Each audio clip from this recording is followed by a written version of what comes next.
At dahil 100k followers na tayo, magkakaroon tayo ng konting salo-salo. Minsan lang kasi ito mangyayari sa buhay ko. At syempre, hindi mawawala yung mga tunay kong kaibigan. Ano to, Binyag? Bakit? Pati paganto ka pa. 100k ka lang, nagpakain ka na. Bakit masama? Oh, masama. Kasi ako, pag nag 100k, hindi ako magpapakain.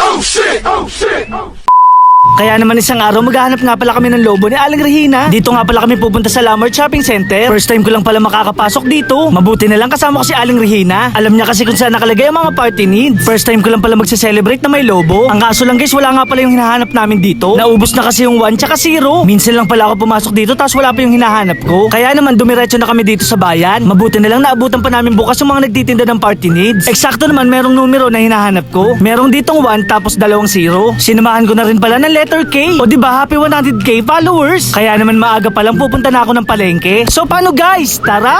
Mamimili pala kami ng aming mga lulutuin. Dito muna kami dadaan sa Alphamart. Dito kasi ako lagi nabili ng bihon at kanton. Bibili na rin pala ako ng manok dito sa Talipapa. Ngayon nga pala ay Sabado de Gloria. Kaya naman mapapansin nyo napakaraming tao. Kailangan ko din palang bumili ng tilapia. Bumili na rin pala ako ng mga pangrikado para sa aking bihon. So kasi kumpleto na yung aming lulutuin. Kaya naman pag uwi namin ng bahay si Aling Regina naghihiwa na agad ng aming kakailanganin. Hiniwa ko na rin yung para sa pansit. Nailuto ko na rin pala yung manok para maging adobo. Nailuto ko na rin pala agad yung pansit bihon. Yung tilapia naman ay di ko na nga pala iihawin. Steam lang pala ang gagawin ko dito. Kailangan ko nga pala ng upuan at mesa. Bago yun, bibili muna ako ng spoon and fork at baso. Bibili na rin pala ako ng paper plate para iwas hugasin. Dito nga pala ako magrarenta ng upuan at lamesa. Hindi ko sila maistorbo kasi kumakain pa. At dahil dyan, big shoutout nga pala kay Emeng. Hi! Sinundo ko na rin pala yung pamangking ko na si Jacob para may makakatulong ako sa pagbubuhat ng upuan. Mabuti na lang may kaibigan ako na nagpaparenta nito. Kaya naman big shoutout nga pala sa mga taong to. Napakalaki nga pala ng naitulong nyo. Char. Kaya naman pag uwi ko ng bahay, agad ko na inayos yung mesa. Naglagay na rin pala ako ng mantel at nilagay ko na yung mga pagkain. Mabuti na lang nandiyan si Aling Regina para laging tulungan ako. Ito nga lang pala ang aking munting handa. May tilapia at pansit, may adobo at mainit na kanin. Happy 100k nga pala sa ating lahat. Nagpapasalamat nga pala kami ni Aling Regina sa aming mga followers. At dahil dyan kakatapos ko lang maligo, on the way na kasi yung aking mga bisita. Kaya naman dito sa labas ay nahantay ko na sila. Tamang-tama naman ang kanilang pagdating. Nandito nga pala si Itchambonggan, Kuya Dugs at Boy Skincare. Hindi nga pala sila makapaniwala sa kanilang nakikita. Dati daw kasi 10k followers lang ako, ngayon 100k followers na. Dumating na rin pala ang kaibigan kong si Noknok Paputo. Maraming salamat nga pala sa pagpunta. At habang nagkikwentuhan nga pala kami, ay dumating na yung kontrabida.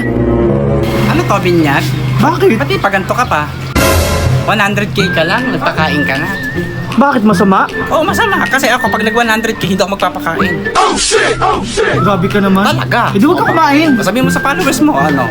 Happy 100k followers!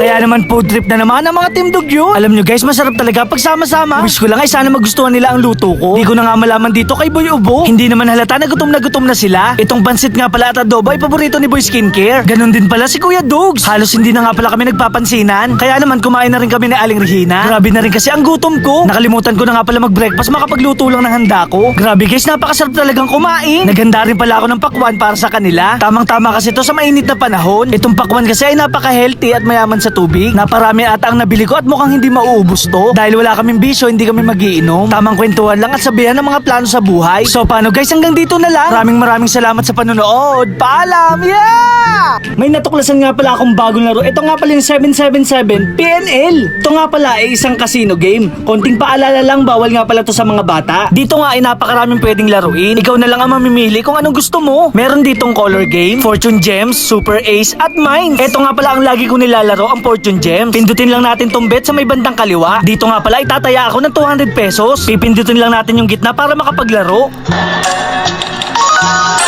Grabe guys, yung 200 ko naging 480 pesos agad. Lumabas nga pala yung 5 wild at baka madoble pa to. Grabe guys, 2,400 ang panalo ko tapos times 3 pa. Napakaswerte ko ngayong araw dahil nanalo ako ng 7,200. At dahil dyan, pwede na natin tong i-cash out. O diba guys, napakadali lang maglaro ng 77 PNL. Nasa comment section ko nga pala yung link para mag-register.